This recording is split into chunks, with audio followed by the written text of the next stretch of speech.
जय हिंद। दोस्तों, अभी हाल ही में आपने खबरों में देखा होगा कि दक्षिण भारत में स्पेशली बंगाल की खाड़ी से जो सटे हुए इलाके हैं वहां पे चक्रवाती तूफान आए। पहले ताउते नाम का एक तूफान आया, उसने बहुत ही तबाही मचाई। और फिर उसके बाद आपका यास तूफान आया, उसने भी काफी तबाही मचाई। तो क्या आपने कभी ये सोचा है कि ये जितने भी चक्रवाती तूफान हैं ये हमेशा साउथ इंडिया की तरफ ही इतने क्यों आते हैं? क्यों नॉर्थ इंडिया में कभी चक्रवाती तूफान इतने भयंकर नहीं आते हैं? तो इसके पीछे क्या वजह है वो आज हम समझने की कोशिश करेंगे और मैं आपको पूरा डिटेल में एक्सप्लेन करूंगा कि इसके पीछे एक्चुअल रीजन क्या है। देखिए, आप मान लीजिए कि यहाँ पे ये कोई एक एरिया है, कोई देश मान लीजिए या कोई एरिया है, और यहाँ पे सब जगह पेड़ ही पेड़ है, सब जगह पेड़ ही पेड़ है। लेकिन सेंटर वाला जो एरिया है यहाँ पे जो है पेड़ नहीं है, क्योंकि आपको पता है जहाँ मानव पहुंच जाता है वहाँ पेड़ बचते नहीं है। तो यहाँ इस एरिया में, बीच वाले एरिया में मानव ने जो है विकास के नाम पे सारे पेड़ काट दिए। अब क्या होगा? आप मुझे एक बात बताइए, सबसे ज्यादा गर्मी कहाँ पड़ेगी? यहाँ बाहर जहाँ पे ये हरियाली है, ये यहाँ जहाँ हरियाली है यहाँ गर्मी पड़ेगी, या फिर यहाँ बीच में खाली जगह में जहाँ पे पेड़ नहीं है? ऑब्वियस सी बात है, ये जो बीच वाला एरिया होगा ये गर्म हो जाएगा, ये हॉट होगा, क्योंकि पेड़ जो क्या करते हैं वो गर्मी को धरती तक पहुंचने नहीं देते हैं, ऊपर ही रोक लेते हैं, सोख लेते हैं। तो यहाँ पर पेड़ ना होने की वजह से बीच वाले एरिया में बहुत ज़्यादा गर्मी बढ़ जाएगी। अब आपको पता होगा कि गर्मी में क्या होता है, जो गर्म हवाएं होती हैं वो ऊपर की तरफ उठने लगती हैं। गर्मी में ये गर्म हवाएं जो होती हैं ये ऊपर की तरफ उठने लगती हैं, ऊपर की तरफ उठने लगती हैं, जिससे क्या होता है कि यहाँ पे हवाओं की कमी हो जाती है, हवाओं की कमी हो जाती है, जिससे यहाँ पे निम्न दाब, क्या बोलेंगे, निम्न दाब, या इंग्लिश में उसको लो प्रेशर भी बोलते हैं। ठीक है, लो प्रेशर वाला एरिया यहाँ पे क्रिएट हो जाता है। ऑब्वियस ये बात है, सपोज करो किसी छत पे 100 बंदे खड़े हैं, ठीक है, तो ज़्यादा प्रेशर होगा। अगर बंदे कम हो जाएंगे, 10 या 15 बंदे खड़े होंगे तो प्रेशर कम होगा। तो इसी वजह से जब गर्म हवाएं उठ करके ऊपर को चली जाती हैं तो नीचे जो है लो प्रेशर वाला एरिया क्रिएट हो जाता है हवाओं की कमी की वजह से।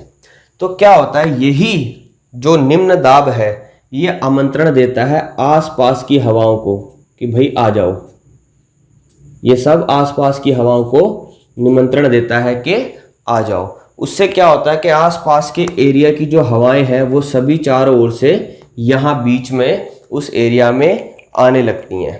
तो देखिए क्या होता है, इससे यहाँ पर जब चारों ओर से हवाएं आती हैं तो गोल गोल गोल गोल गोल इस तरीके से बवंडर जैसा चक्रवात पैदा हो जाता है।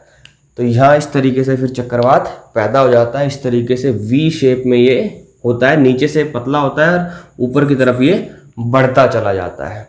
तो ये कारण होता है चक्रवातों के उठने का। तो अब मैं आपको यहाँ पे ये समझाता हूँ कि क्यों साउथ इंडिया में ये चक्रवात ज़्यादा आते हैं और नॉर्थ इंडिया में चक्रवात नहीं आते। उसके लिए आपको चलना होगा अब वर्ल्ड मैप पे। देखिए ये वर्ल्ड मैप है और वर्ल्ड मैप में यहाँ से सेंटर से एक लाइन जा रही है जिसको हम इक्वेटर या विषुवत रेखा बोलते हैं, और ऊपर वाली ये आपकी कर्क रेखा हो गई और नीचे वाली ये मकर रेखा हो गई। अगर आप में से किसी को इसकी नॉलेज नहीं है तो आप जाकर के मेरा प्रीवियस वीडियो पहले देख लीजिए, तब आपको इसकी नॉलेज भी अच्छे से हो जाएगी, तभी आप अच्छे से इस टॉपिक को भी समझ पाएंगे। लिंक मैं डिस्क्रिप्शन में दे रहा हूं, आप जाइए पहले उस वीडियो को देखिए और फिर वापस यहाँ पर आइए। अब मुझे एक बात बताइए कि जो मेन फैक्टर आपने अभी तक समझा, इससे पहले भी मैं आपको दिखा देता हूं। देखिए, जो आपने यहाँ पर मेन फैक्टर समझा चक्रवात के उत्पन्न होने का, उसका रीजन ये था कि जहां पर भी गर्मी ज्यादा है वहां पर चक्रवात पैदा हो रहे हैं। तो चक्रवातों के पैदा होने के पीछे सबसे मेन रीजन क्या है? गर्मी, हॉटनेस। तो जहां पर गर्मी ज्यादा होगी वहां पर ही ये चक्रवात उत्पन्न होंगे। गर्म हवाएं ऊपर उठेंगी तभी वहां पर लो प्रेशर क्रिएट होगा। अगर गर्मी नहीं होगी तो लो प्रेशर क्रिएट नहीं होगा। लो प्रेशर क्रिएट नहीं होगा तो आसपास की हवाएं वहां पर जगह घेरने के लिए नहीं आएंगी और चक्रवात उत्पन्न नहीं होगा। तो अब आप यहाँ पर मैप पे देख करके मुझे खुद ही बता दीजिए, जिन्होंने मेरी पहले वाली वीडियो देखी होंगी वो बता देंगे कि सबसे ज़्यादा गर्मी कहाँ पड़ती है। सबसे ज़्यादा गर्मी इसी रीजन में पड़ती है दोस्तों, इसी रीजन में जिसको मैं अभी हाईलाइट कर रहा हूँ। ये कर्क रेखा और मकर रेखा के बीच वाला जो रीजन है, यहाँ पर सबसे ज़्यादा गर्मी पड़ती है क्योंकि यहाँ पर सूरज सबसे ज़्यादा चमकता है। अब आप देखिए हमारा भारत, हमारा प्यारा दुलारा भारत कहाँ है? यहाँ है हमारा भारत। तो अब आप मुझे बताइए कि जो हमारा साउथ इंडिया वाला, दक्षिण भारत वाला रीजन है वो कहाँ आ रहा है? ये देखिए, ये कर्क रेखा से नीचे की तरफ आता है। यहाँ सेंटर से कर्क रेखा गुजरती है और नीचे की तरफ दक्षिण भारत आता है। तो आप समझ गए होंगे कि क्योंकि दक्षिण भारत जो वाला जो हमारा हिस्सा है, या बंगाल की खाड़ी जो यहाँ पड़ती है, ये इस एरिया के बीच में आती है जहाँ पे बहुत ज़्यादा गर्मी पड़ती है। इसलिए गर्मी पड़ने की वजह से यहाँ पर चक्रवात ज़्यादा पैदा होते हैं। और ये जो ऊपर वाले रीजन्स है, ये जो ऊपर वाला रीजन वर्ल्ड का बच जाता है यहाँ, या नीचे वाला जो रीजन है यहाँ पे चक्रवात नहीं आते हैं।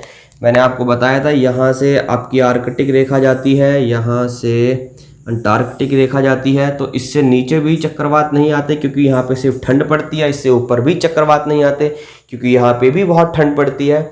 और इसके बीच वाला यह जो एरिया है, यहाँ पर चक्रवात पाए जाते हैं, लेकिन उतने ज़्यादा नहीं जितने कि इस एरिया में पाए जाते हैं। तो आई थिंक आप बहुत अच्छे से यहाँ पे क्लियरली समझ गए होंगे कि क्या रीज़न है चक्रवातों के पैदा होने का।